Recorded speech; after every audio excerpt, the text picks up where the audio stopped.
So a box of bananas weighing 40 newtons rests on a horizontal surface.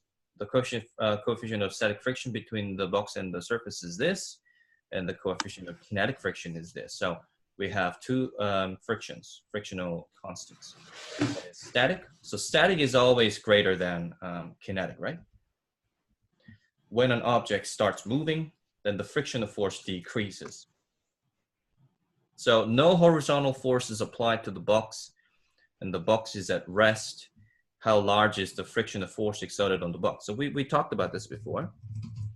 So like if the formula for friction is mu mg cos theta. So this is mg and this is mg as well in this case.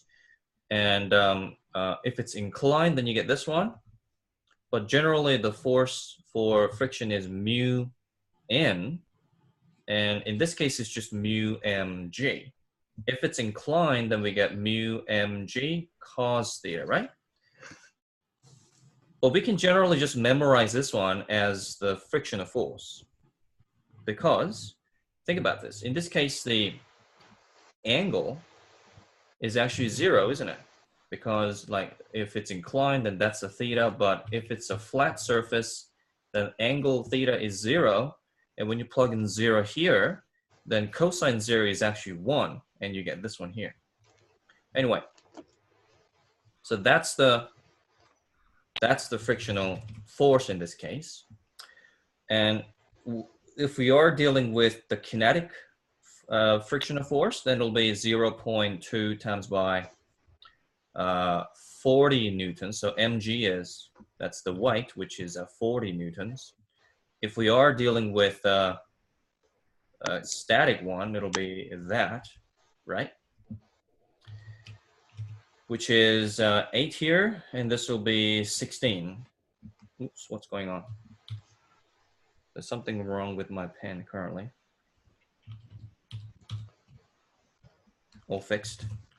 Okay, so for question A here, is the answer 8 newtons or 16 newtons? 16, because that rest. The answer is neither. Oh, it's 0. 0 Newton. What's the reason for that? We went through this in our first lesson. It's 0 newtons because it's not moving, and therefore there's force being applied to it. Yeah, there's no forward force applied to it. So the frictional force only arises when there is some force applied to it, right? So these are the maximum, what I called before. So whenever you calculate the frictional force, what you're actually calculating is not frictional force, but maximum frictional force. So if you apply like 1 Newton, the friction force is just going to be 1 Newton backward, not going to be 8 Newton or 60 Newton. If you apply 60 Newton, then it's going to be 16 Newton as well, because that's the maximum static frictional force. And if you apply, let's say 16.000001, that means it just overcame the frictional force. Then it'll start moving, but as soon as it starts moving, then what it's going to do is it's going to only have 8 Newton of friction force, because that's the kinetic frictional force. And you're going to have a net force of 8 newtons, and that's going to accelerate this object forward. Does that make sense to you? Yeah. So I'm just working on the second one. So 6 newtons. So it's moving, therefore. Okay. Yeah. So what's the answer for B? Frictional force is it's F minus 60 equals coefficient of is 0.20 times 40. So F equals 0.20 times 40.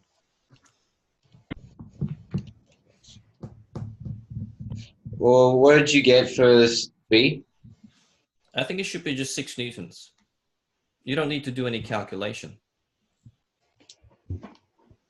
Look at this. The monkey is applying 6 newtons of horizontal force, right? Yeah. But is that enough to make this one move or not?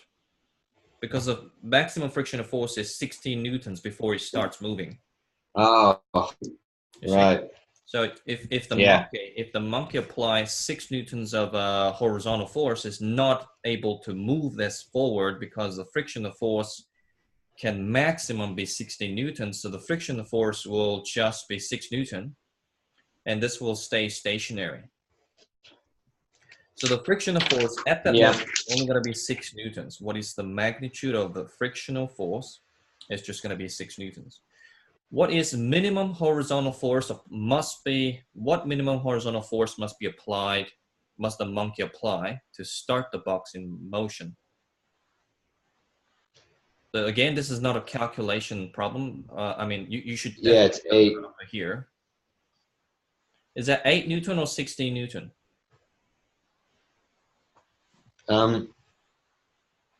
16. 16, that's right, because that's the static frictional force. So that much force is required to initiate the motion. But once it starts moving, then the frictional force will become 8 Newton, right? So what minimum horizontal force must the monkey apply to keep the box moving at a constant velocity once it has started? The answer is? 2 newtons. How much? 2 newtons. No. Where'd you get the 2 newtons? Well, it's 18 minus. Look, once the box starts moving, then what's going to be the maximum friction? Oh, it's yeah. Sorry, no, it's dynamic friction. Sorry. 8 newtons is required, right? Because once it starts moving, then the frictional force will go down to 8 newtons. So all you need is just provide 8 newtons there.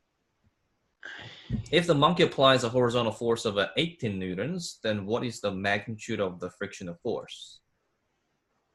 Oh, sorry, I thought we were already up to that one. That one would be it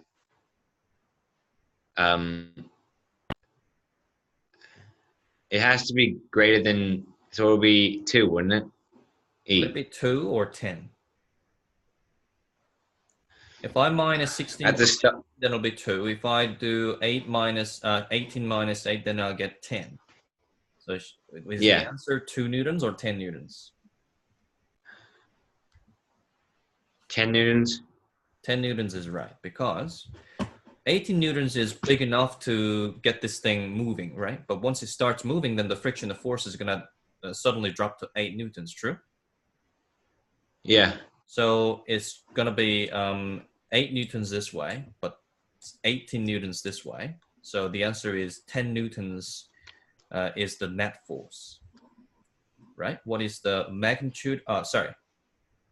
They're talking about the frictional force. So I thought they were talking about the net force, but the frictional force is just 8 newtons, right? Not 16. Yeah. The answer is 8 newtons. And as a result, then this is going to be the net force. Yeah. And the acceleration, of course, is net force, sum of all the forces divided by the mass, which is 10 newtons. And because it's 40 newtons, it's about 4 kilograms, isn't it? So divide by 4 kilograms, then you get about 2.5 meters per second square as your acceleration. All good? Shall we move on to question 30? Yeah.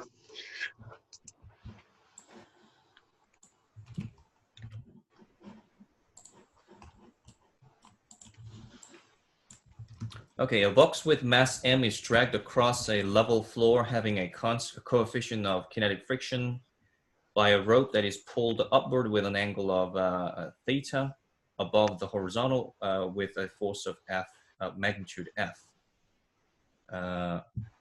So it's dragged across a level floor.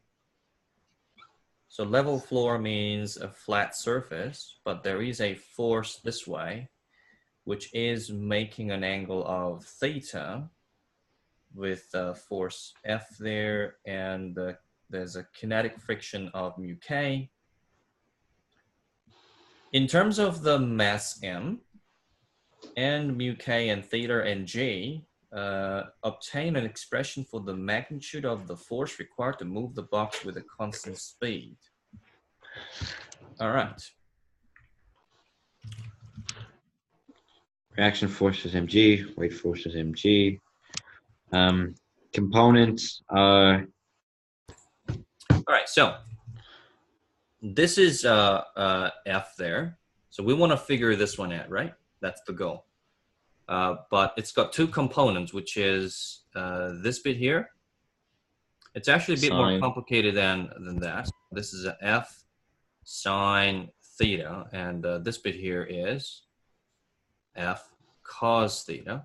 And now there is this downward force, which is mg, and there is also this normal force.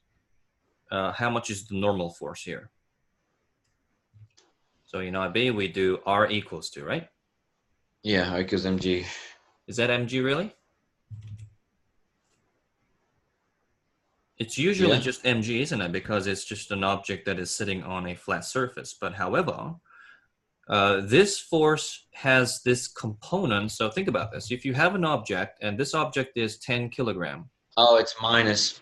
That's right. So if it's a 10 kilogram, then you have approximately 100 newtons of the weight, and you also have the normal reactionary force of 100 newtons as well. But if you pull it up with like 10 newtons, then the normal reactionary force is only 90 newtons. It doesn't have to, you alleviate a little bit from the weight. So it would be mg minus F sine. That's right. That's right. So R is equal to little mg minus F sine theta. That'll be your reactionary force. So what happens is the frictional force actually decreases. The frictional force used to be just a mu mg, right?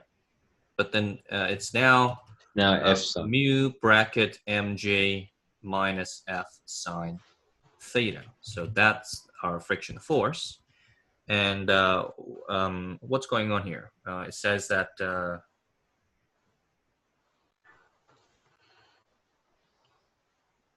so we were looking for the force required to just move this one. So that force here and that force here must balance. That.